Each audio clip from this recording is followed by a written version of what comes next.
Então as empresas estão com os balanços limpos, via de regra. Reduzir o endividamento, aumentar a produtividade, e à medida que a economia se recupera, os ganhos de produtividade associados à escala vão aumentar muito as margens das empresas. Então, aquelas que sofreram bastante para se ajustar vão ser recompensadas. Eu vou conversar agora com Pedro Paulo Silveira, economista-chefe da Nova Futura Corretora, que passa por um momento em que a Bolsa está agitadíssima, um momento de euforia. Chegamos aqui para gravar em fim de expediente, mas provavelmente o dia foi agitadíssimo aqui, não? Foi, e tem sido assim nas últimas semanas, né?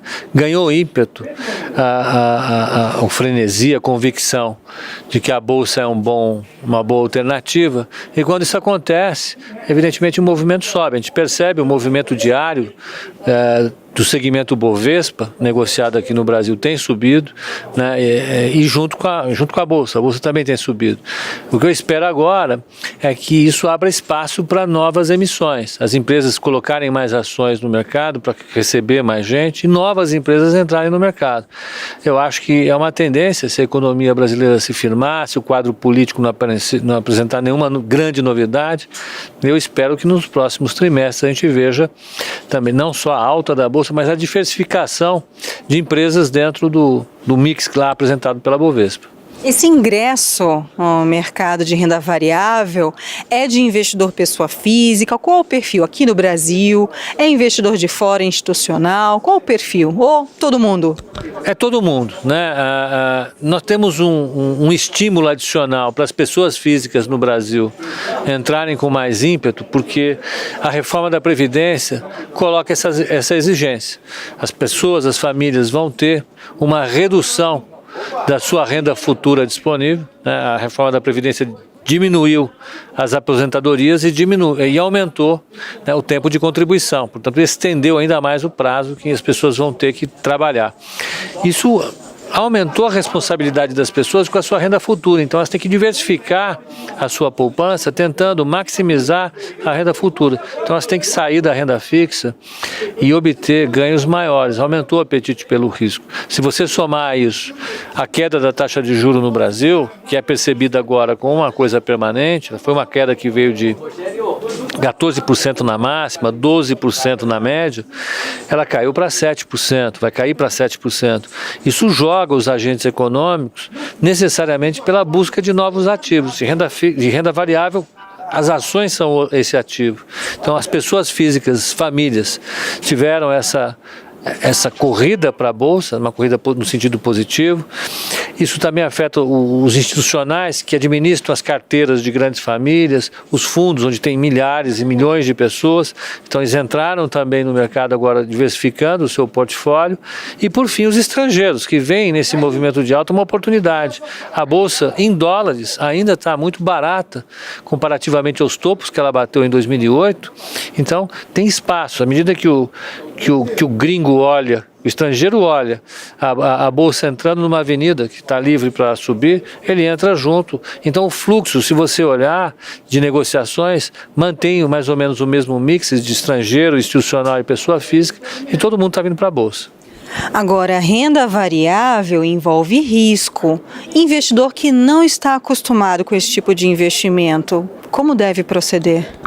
Olha, via de regra, o que eu considero como importante é ter uma boa consultoria, ter uma boa avaliação desses riscos, das oportunidades que tem e dos riscos que tem.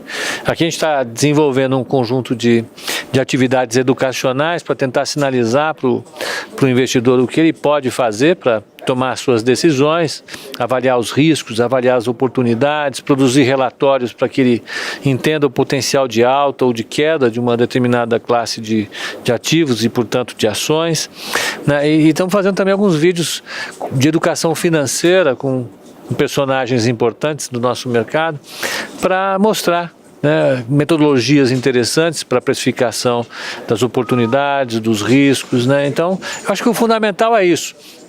Olhar dentro do mercado essas redes educacionais, olhar dentro do mercado os relatórios que indicam oportunidades com analistas credenciados e, a partir daí, escolher uma parte do seu patrimônio que pode ficar numa classe de risco maior e tomar coragem e fazer. O brasileiro não é tão acostumado a isso.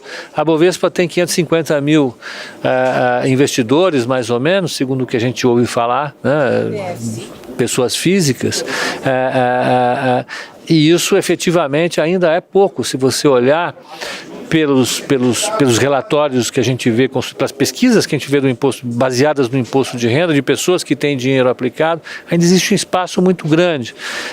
Talvez não os 5 milhões que a gente esperava alguns anos atrás, mas vamos chegar a 1 milhão. Nós podemos dobrar a quantidade de pessoas que colocam dinheiro em bolsa por conta desse cenário que eu falei, a queda da taxa de juros e a mudança no regime previdenciário. Isso obriga as pessoas a ficarem um pouco mais atentas a parcela da sua riqueza, da sua poupança, que é destinada à aposentadoria lá no futuro. Tem que trabalhar um pouco mais com isso.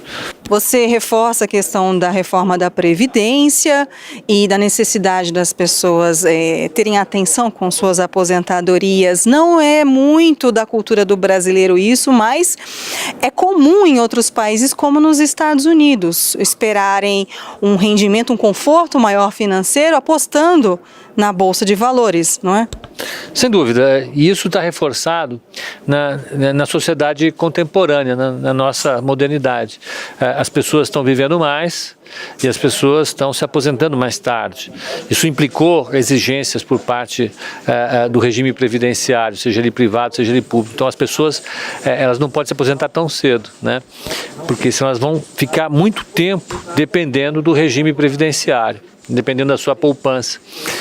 Então, elas têm que se aposentar mais tarde. Então, isso já significa que elas têm que mudar a administração da sua previdência, seja a pública ou a privada. A pública já está sendo mudada, não só no Brasil, no mundo todo, para que as pessoas se aposentem mais tarde, reduzindo aqui no Brasil, inclusive, a quantidade de rendimento que vai receber no futuro. Agora, as famílias também têm que reservar uma parte da sua renda corrente para o futuro. Uma outra coisa que é importante é que as pessoas vivendo mais e se aposentando mais tarde, elas vão trabalhar mais também.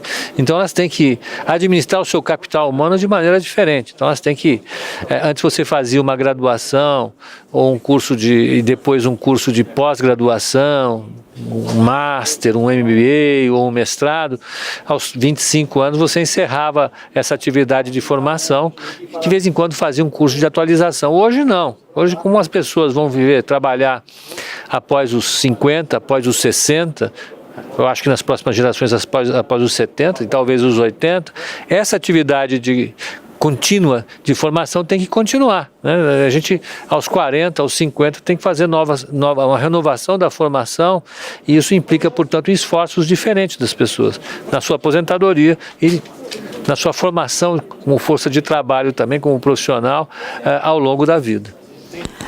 Voltando à Bolsa, vamos falar de setores. Onde estão as oportunidades? Você que acompanha o mercado dia a dia, os balanços das empresas, conversa com especialistas, outros especialistas, além de você e pessoas no mundo corporativo, né, que estão lá vendo as finanças, o que acontece também no chão da fábrica.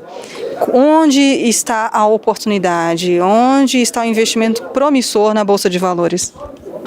Depois que ela teve uma forte alta e caiu, no setor, nós tivemos 8 trimestres de recessão forte, que arrebentou com os balanços das empresas, com faturamento, com endividamento. As empresas tiveram que fazer um esforço enorme para reduzir o endividamento, um esforço enorme para reduzir o quadro de pessoal, investiram muito em tecnologia, se esforçaram demais para reduzir os custos e aumentar a eficiência. Então as empresas estão com os balanços limpos, via de regra. Reduziram o endividamento, aumentaram a produtividade e à medida que a economia se recupera, os ganhos de produtividade associados à escala vão aumentar muito as margens das empresas. Então, aquelas que sofreram bastante para se ajustar vão ser recompensadas. Então, eu daria destaque, né, para o setor de varejo que o mercado tem olhado, mas eu acho que tem muito para crescer ainda. O varejo tem crescido, tem subido e ele vai apresentar melhoras. O setor imobiliário vai ser o último a se recuperar, mas tem empresas muito boas que se ajustaram, então prontas para receber a melhoria, ainda que a economia demore um pouquinho para entregar essa melhoria para as empresas. O setor financeiro, ele se comportou bem, se ajustou e deve apresentar melhorias também importantes. O setor siderúrgico, tirando uma ou duas empresas que ainda vão apresentar problemas, as empresas tiveram esse cuidado, essa ação contínua de reduzir o endividamento, mudar a composição dos seus produtos, vender ativos que eram de baixo retorno de caixa. Então elas estão preparadas para isso. E por fim, essa percepção de que as coisas estão melhorando deve atingir todos os setores, né? Mas eu destaco esses aí, basicamente, como os que vão trazer mais retorno no médio prazo. Isso quer dizer um maior otimismo com a renda, aumento de renda do brasileiro? Acho que a renda do brasileiro ela vai ser a última coisa a subir junto com o emprego, né? Tem uma defasagem, a gente já discutiu isso em outras oportunidades. No ciclo de queda, nós discutimos isso. O emprego demora para reagir. Se as empresas vão demitir, elas esperam um tempo para demitir.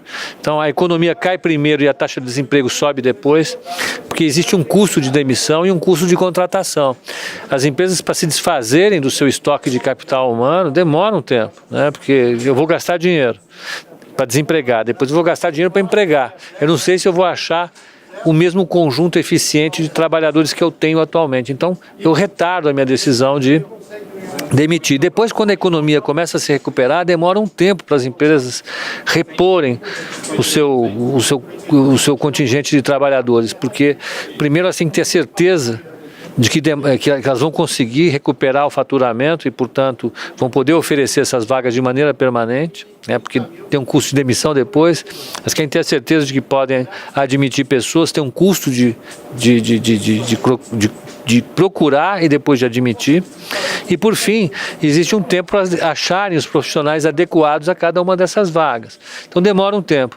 Eu acho que o mercado de trabalho vai começar a apresentar melhoras efetivamente só a partir do segundo trimestre do ano que vem. Demora alguns trimestres, o que é natural, mas a economia como um todo já está vendo algum tipo de melhora. O crédito começa a melhorar, né? O consumo melhorou bastante no segundo trimestre. A gente vai começar a ver uma melhora primeiro nessas variáveis macroeconômicas para depois o emprego melhorar. Pedro Paulo Silveira, muito obrigada pelas boas notícias e por mais esta oportunidade de entrevistar você aqui para a Educascope TV. Eu que agradeço o convite mais uma vez de você, Luciane, e a Educascope TV. Luciane Miranda para a Educascope TV.